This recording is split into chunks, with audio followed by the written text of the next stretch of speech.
Почитувани, добре дојдовте во новото издание, новиот серијал на интервју на Охрид Њуз. За жал, ова издание го почнуваме со се уште актуелната тема во нашето општество, големата несреќа која се случи на 16 март во дискотеката Пулс во Кочани, во која животот го загубија 59 лица, а речиси 200 беа повредени. На таа тема ќе говориме денеска со Александар Тасевски, професионален пожарникар, сега во пензија. Добре дојде. 2 недели неполни се поминати од тој трагичен настан, се уште многу прашалници, се уште многу болка, тага, рането е нашето општество по тоа што се случи во Кочани, се трага по одговори, институциите отворија истрага која се уште тече, а нормално главна тема во јавноста и натаму е тој несреќен случај кој одзеде толку многу млади животи. Дали ги слушнавме експертите она што го кажа тие досега, нели, што го укажа истрагата, што ни се случи на 16 март? Прво, добар ден, благодарам за поканата и вниманието што е посветено на баш на вакви работи. Несреќи се случувале, се случуваат и ќе се случат. Меѓутоа, ние треба да ги од секоја несреќа, нажалост, во овај случај голема несреќа, треба да ги земиме позитивните страни, кај сме направиле грешки, само со критика и само критика можеме да ме напред. Од мој аспект гледано, убеден сум 100%, што не е моја надлежност, објектот веќе цела јавност знае дека не е за таа намена, со еден влез. Лично моје убедување 2 дена јас размислував, тешко не можев да сватам со толку жртви во пожар настанат. Лично сум убеден, 100% сум убеден, дека дента се случи нешто што никој не го очекуваше, меѓутоа се случи. Сите видовме на порталиве и на телевизиите дека од снимките што се покажаа по телевизииве, дека се настана пожар од пиротехника, се запали платно. Толку кратко беше тоа што можеме да го видиме. И 2 дена, мене 3 дена ме јадеше да разберам, да не можев да сватам толку жртви од пожар до сега. Не сум слушал вака во Македонија, не се случило. И дојдов до заклучок дека 3 работи се направени грешки во самата случка што се трагична случка во Кочани. Конкретно првата работа е што објектот што го установија институциите дека не е соодветен за таа дејност. Втора работа е тоа што поради незнаење што значи пожар на присутните, пожар како пожар не беше и така страшен, моментот го гледавме кај што снимаат со телефони, меѓутоа слабо едуцирани, скоро да речем незнаење, што значи зборот, тоест гасот јаглен моноксид. Не случајно јаглениот моноксид е наречен подмукли тивок, најчесто тивок убиец. Моје убедбење дека во моментот не сватиле, а моноксидот се ослободи најчесто кога горивата материја делумно гори, нема доволно кислород, нема доволно топлина, безбоен, без мирис, без вкус, несвесни присутните дека може да го вдишуваат. Со 2, 3, 4 вдишувања веќе може да настанат компликации во нервниот систем, во сите органи на телото. Таму е видена страшна, голема, ако добро се изразив, не мора страшна, голема концентрација на јаглен моноксид, пошто доста време се задржале. При удишување на јаглен моноксид пошто, кој што сме читале, кој што сме читал, 200 пати побрзо се соединен вид со крвта преку хемоглобинот. Точно не можам да го кажам, меѓутоа знам дека 200 пати побрзо се влегува во крвта, го истискат кислородот. На почетокот луѓето почнат срцето биење, брз пулс. И се јавуваат често пати несвестица, ова кажам со 2-3 со голема концентрација на јаглен моноксид, дишување, веќе организмот не е тој што бил. За многу после кратко време срцето, тоест пулсот почи да паѓат, луѓето се во депресија, не функционират ни физички, не се функционални, ни психички. Така да несвесно тој јаглен моноксид, го имат дишано и убеден сум кога дојде на пожарната или со гаснење, при онаква кој што слушнавме дека имат 1000, по моје тоа се спекулации, 500, не верувам, она објект 15 на 20, 20 на 20, на види да има околу 400 души по моје. Значи, тематички пресметано колку му треба на секој еден простор, пола метро до метро. Така да, во таа паника, а психичката и физичката активност со дишување на јаглениот моноксид, убеден сум, веќе се бидени дезориентирани. И сами ме знаеме пример, сега ќе речам, на раковме, ќе заврши ту такмица, одиме по лека и колку време ни треба да поминиме за да излеземе кога имаме слободен. А те како е бидена овдека паника? Верувам дека е бидено мало, да речам, не мора да биде стампедо.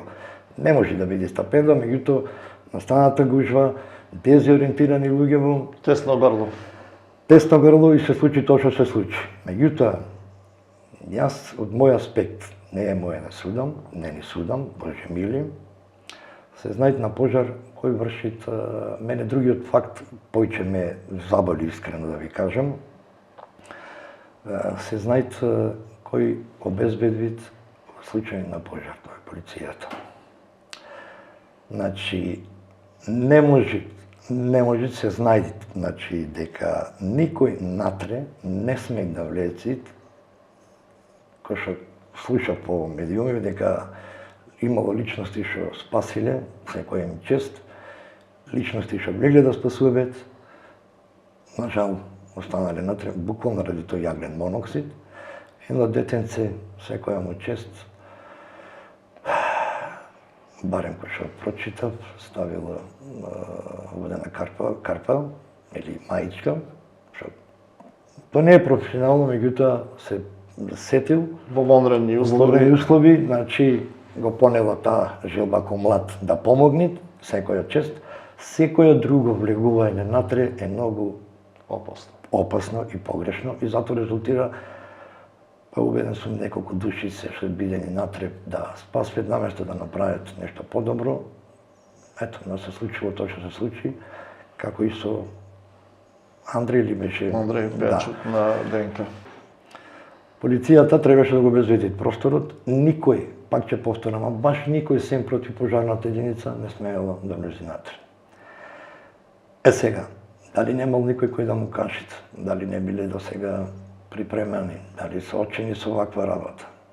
Недопустиво исто е пожарникар без изолационен апарат да влезе натре. Во англиската школа имат литература во пожарството. Пожарникарот одлучи со какво оружје ќе делуваат. Дали тоа ќе црево, дали ќе противпожарен апарат. Пожарникарот исто одлучи со каква муниција ќе делува, дали ќе е вода, дали ќе е пенила, дали ќе е прашак.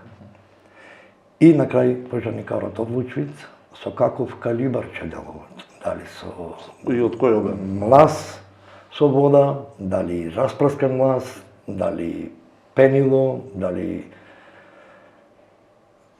CO2 не е важно, значи све остане до пожарникарот. Ова несреќена површина ги исфрли сите аномалии во нашиот систем, во нашето општество, што е тоа како голема поука што треба да извлечеме од ова катастрофа и што е тоа што најитно треба да го направиме индивидуално, меѓутоа институциите и системот воопшто. Институциите си го прават, она што треба да го прават со сите проверки сега и слично. Меѓутоа, јас како пожарникар не можам да сватам, имаше порано некои вежби по школи. Јас сум убеден дека со превентива и со едукација, почнувајќи од предшколска возраст, домашно воспитување во градинките и во основните школи, по-често да има разговор на оваа тема. Тоест да се оделите еден мал дел. Впрочем, кај нас и во Соврачев и во свет, ова е долга, меѓутоа се збориме за пожарство. Денеска немаат потреба да се измисли нешто, измислени се работите, земи се, имаат брошури многу убави за предшколска, имаат брошурчина за основните училишта. И една работа, превентивата, мора да биде на прво место. Кај нас стана најважно, најевтин е животот, што е нажалост погрешно. Све друго е скапо, само животот е ефтин. Така дојде општеството сега, барем јас како што го гледам, во градинка, да немаш во градинки, во школи, во некои школи може да имат. Значи, сега последно време не сум бил да видам, да немат стабилен систем за јавување за пожар. Да немат во градинка стабилен систем 21. век за гасење. Па не знам, ако е све друго поважно од децата и од внуците, тогаш може би грешам. Во поранешниот систем имаше често вежби, протоколи, точно како се реагира при одредени состојби, при природни катастрофи за време на пожари и други несреќи, и се знаеше која институција што треба да направи, а и самите луѓе индивидуално, да не зборувам за куќните совети, за институциите и така натаму. Тоа веќе го нема, ни е јасно, меѓутоа ги нема ниту хидрантите во зградите, ги нема цревата, не знам која е состојбата со хидрантите на јавен простор, кои се многу важни при, не дај Боже, одредени ситуации. Веројатно треба да го рестартираме и тој момент. Што се однесува до стамбените згради, до секој правен субјект, секој мора да има, таму е пропишано до колку души, колку апарати према квадратура. Конкретно за висококатници или за згради, кај што правиме муабет, должни се оние кои ги државаат зградите, фирми, значи да е снабден влезот и да имат секој хидранско црево, исправен хидрант, противпожарни апарати. Тие се должни законски да ја одржават апарати, да ги држават апаратите противпожарни и хидранската мрежа. Ги украдија. Се имат полиција, ќе побарат. Сега денеска постојат и камерчина, па и си камерче. Значи, немате екскуз за ништо, денеска е све мој да се напред. Како што реков, значи, све нас ни е поможно, сем животот. Значи, за мали пари, едно камерче, демек забрането било. Не ги знам тие закони, меѓутоа законски обрзани се, значи да имат противпожарни апарати, исправна хидранска мрежа, хидрански трева, хидранска млазница. Има дури во законот, затоа што некогаш се случват случаи запален оџак. И во законот е регулирано колку пати годишно секоја куќа, секоја зграда, правен субјект, фирма што имат вентилација, парен котел, дали бил на пелети, дали бил на дрва, дали бил на нафта, дали бил на плин. Значи, во законот имат правилници колку пати и кога редовно законски се врзани да ги држат оѓаците чисти. Затоа што најголем дел, во не дај Боже, во згради, жртвите се не дај Боже од тој што господна Преска јагнениот моноксид. Затоа е важно одржавање редовни и на оѓаците и на останатите инсталации. Законски е регулирано во законот од страна на Дирекција за заштита и спасување. Законски е регулирано чистењето на оѓаците и одржавање на хидранската мрежа, исправна, хидрански црева и противпожарни апарати. Во зависност од колку квадратура, толку пропишано е во правилници од Дирекција за заштита и спасување колку треба апарати да има према квадратура на секоја зграда. Охрид е и туристичко место, како што спомнавме во разговорот и веројатно грижата е дотолку поголема затоа што бројот на жители, на гости, на посетители во сезона се удвојува, некогаш и повеќе од двојно поголем. Од тому веројатно треба и одговорноста да ни биде поголема. Би сакал да потенцирам, поготово на оние објекти, да ги речем ресторани, редовно,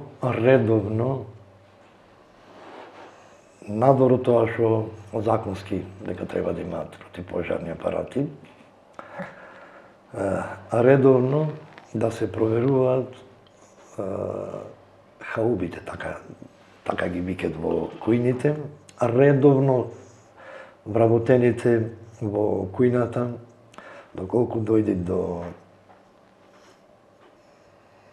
расипење на термостатот на фритезата, значи, одма да се кажи на собственикот, затоа што него пожари во ресторани, хотели се од, поготово ресторани од нечиста хауба и од фритези, затоа што маслото што појќе го користиш, точката на палење е многу полесно се пали, така да термостатот ако е расипан, јас често пати порано и кога ќе држев предавања, најпојќе акцент фрлев на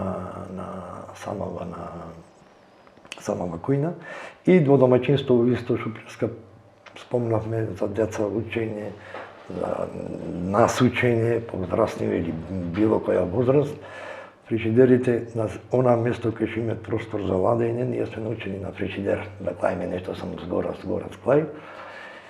И пак ќе речам тоа, несвесно може да се предизвика. Значи, пожар како пожар не е толку опасен, немој да развива одгојна температура, значи то поопасното е тој во ниедно време од ноќта тој јавление од моноксид што се ослободи кога немат пламен, кога немој да се стварат јаглен двуоксид. Тој малце да се организираат работи во аспект на пожар, пошто не се работат само за Охрид како град, тука имаме туристички центар Пештани, Метрополе, Светинаум. Во летната сезона гужвата, знаеме, е голема. Охрид не утре, сега му е неопходен, неопходно му е превозно средство, така да речем, пловен објект за брзо реагирање. Не само за пожар, него и не дај Боже скарајата за здравствени проблеми. Не е исто да дојдеш од овдека до Светинаум со пловен објект или со возило во гужва. Со самото тоа, значи, побрзо може да се реагират на тие лица. Охрид е срамота, да, ќе речем така, може не е убаво, да немат, не е крива пожарната, не е крива самоштината, тоа се порано испуштило, скапи се тие возила, да немат возило со скала во овој туристички град. Затоа што најголема помош, во не дај Боже, на висококатници или хотели за легување за гасење, за извлекување на лица, е таа Тоа специализирано специализирано возило со возило скала. со скала. Така да треба малце повеќе да се работат, мислам тука е само ниво на општина, тоа јас лично Национална стратегија треба да биде. Да. Треба, значи, ајде нема да го потребам. Значи треба да се мени све. Точно. Треба да се мени све, да се знае кои што работат и најважното од све нема екскюз, пардон. Секој храни фамилија, значи и одговорност. И професионализм. Професионализмот е на прво место. Јас љубовта према нештото, конкретно пожарството, ако го имаш или па и према шо професионализмот ќе го имаш. Сосема за крај уште едно прашање. Минатата година беа актуелни, секоја година се, меѓутоа посебно беше минатата година по пожарите на отворено, гореше и Галичица, гореше делот околу селата Опеница, Куратица и меѓутоа имавме големи пожари во Источна Македонија и во Западна Македонија. Што е она на што треба посебно да обратиме внимание и кој би бил апелот на Александар Тасевски за крај?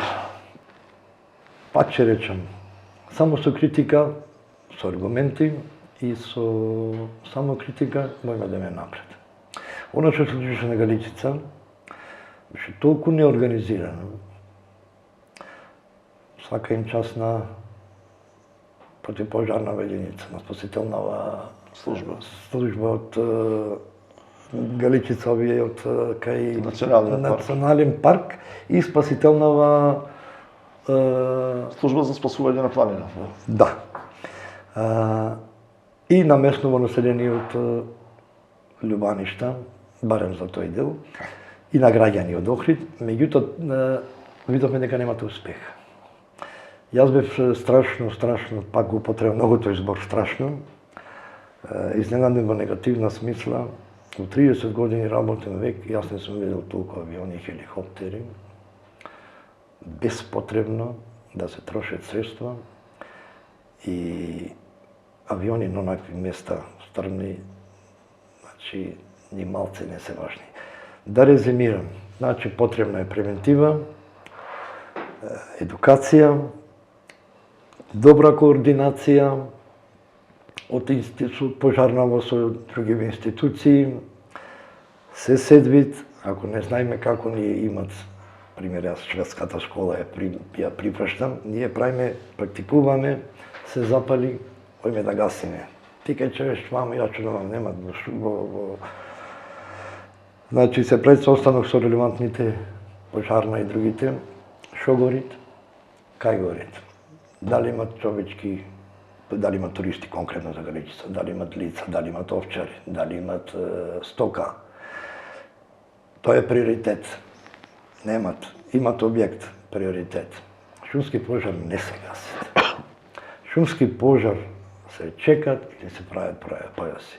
Све друго што е измеѓу чекање, праење појаси и на места, не секаде, употреба на контрапожар, све друго е снимање на акционен филм, трошење на средства, трошење на ресурси, на лица. Не дај Боже да е шумски пожар, мора, викет, ќе викнет, ајде вамо име 5 души доба смена, 3 доба смена, за пожарна спомнам. А во моментот може да имаш проблем во град. За сега за шумскиве пожари, пак ќе повторам, многу се повторувам, немој шумски пожар да изгасниш, мораш да чекаш, мораш да правиш појаси, све друго е само трошење пари. Авиони, хеликоптери, да, имат потреба, ама не секогаш. Отворивме доста теми, почнавме од темата која е за жал главна во нашето општество овој марта, тоа е големата несреќа во Кочани, во која животот го загубија 59 лица, да се надеваме на добро опоравување на оние повредени, ги имаше речиси 200. Јас на крај само да ти се заблагодарам на издвоеното време и на гостувањето во интервју на Охрид Нјуз. И се надевам се гледаме во друга прилика, меѓутоа на поведри теми. Јас уште еднаш да ви се заблагодарам на поканата и се надевам, како што рековте, ќе се видиме за убави работи. Вам почитувани ви благодарам на вниманието со кое не следевте. Останете понатаму со Охрид Њуз.